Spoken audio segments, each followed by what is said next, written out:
Bienvenidos. Hoy vamos a hacer un recorrido, un tour arquitectónico por una de las unidades más fundamentales de la vida. A ver, es muy fácil imaginarse una célula como, no sé, una simple gotita, una bolsita de gelatina, ¿no? Pero la realidad, créanme, es muchísimo más compleja y estructurada. Piensen en ella más bien como una ciudad llena de vida. Y bueno, si es una ciudad, ¿qué es lo que sostiene sus edificios? ¿Qué pavimenta sus calles? O sea, ¿qué le da forma, la deja moverse y organiza todo ese tráfico interno que tiene? La respuesta, como vamos a ver, está en su increíble esqueleto. Empecemos con la primera sección, el esqueleto de la célula. Y sí, la respuesta a nuestra pregunta es justo eso, un armazón interno, pero uno que es súper extraordinario y dinámico.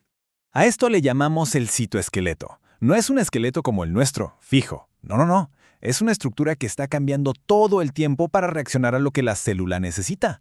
Esto le da una capacidad increíble para adaptar su forma. Piensen en esto. Desde transportar organelos de un lado a otro como si fueran paquetería, hasta cosas a gran escala como la contracción de nuestros propios músculos. Bueno, de casi todo eso se encarga esta red. Es la responsable del movimiento y de que la célula, pues, no se deshaga. Ok, pasemos a la segunda parte. Pilares y carreteras internas, los microtúbulos. Vamos a ver el primer componente clave de este armazón. Imagínense que son las vigas principales y también las autopistas de esta ciudad celular. Estos microtúbulos son justo eso, tubos súper pequeños y alargados. Están hechos de una proteína que se llama tubulina y pues le dan rigidez y estabilidad a la célula. Son como sus columnas de soporte internas, casi siempre acomodadas en líneas rectas por todo el citoplasma. Pero aquí viene lo más interesante. No son solo pilares fijos. Por un lado, sí, dan rigidez y estabilidad, e incluso funcionan como canales para que se distribuya el agua. Pero por otro lado, son súper dinámicos. Pueden crecer, o sea, se le van añadiendo más y más moléculas de tubulina, y este crecimiento los vuelve un poco inestables, lo cual es clave, es crucial para cuando la célula se va a dividir. Vamos a la tercera parte.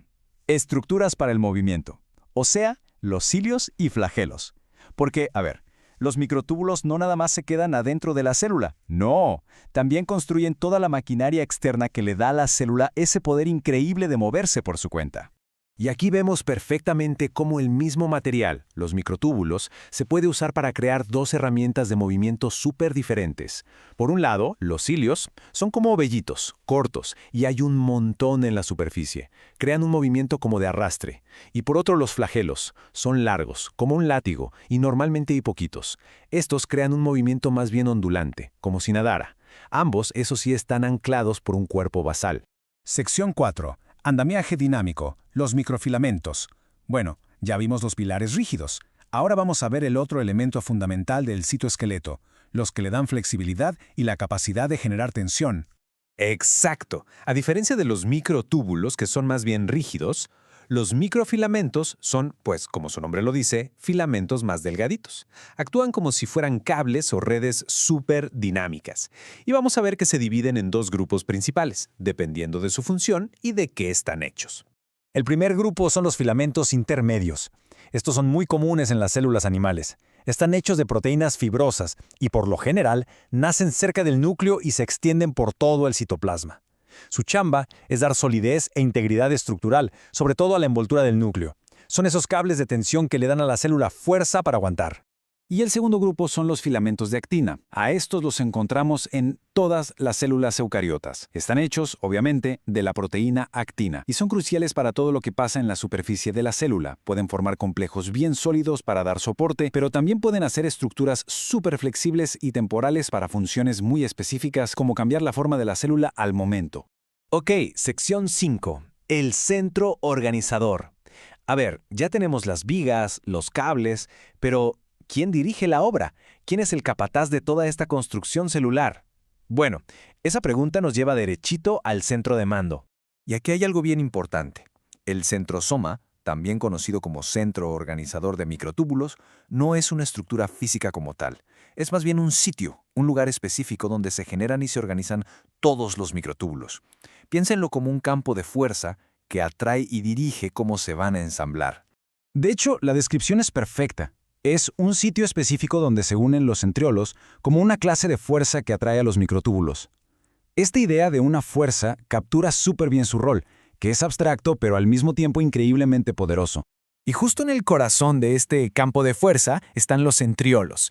Son unas pequeñas estructuras, como bastoncitos, que siempre andan en pares cerca del núcleo, y son la base, el punto de partida para construir los cuerpos basales que luego anclan a los cilios y flagelos, ¿se acuerdan? Los que vimos hace un momento. Muy bien, llegamos a la sexta y última parte. El panorama completo. Vamos a dar un pasito para atrás para ver la foto completa. ¿Cómo encaja todo esto? Y vamos a agregar la última pieza del rompecabezas de nuestra ciudad celular. Y esta última pieza son las inclusiones. Ojo, no son parte del citoesqueleto, pero son importantes. Son básicamente acumulaciones de pigmentos, comida y otras biomoléculas. No son organelos, sino que funcionan como la despensa o los almacenes de la célula, donde se guardan reservas para cuando se necesiten. Entonces, para cerrar, la idea clave es esta. El citoesqueleto es mucho más que un simple andamio, es un verdadero motor de cambio. No es una estructura estática, es un sistema vivo, que se adapta constantemente y que es esencial para la vida, el movimiento y la división de la célula. Y queda la pregunta, ¿qué pasaría si esta estructura tan dinámica fallara? Bueno, su falla está en el origen de muchísimas enfermedades, y por eso entenderlo a fondo es tan, pero tan importante.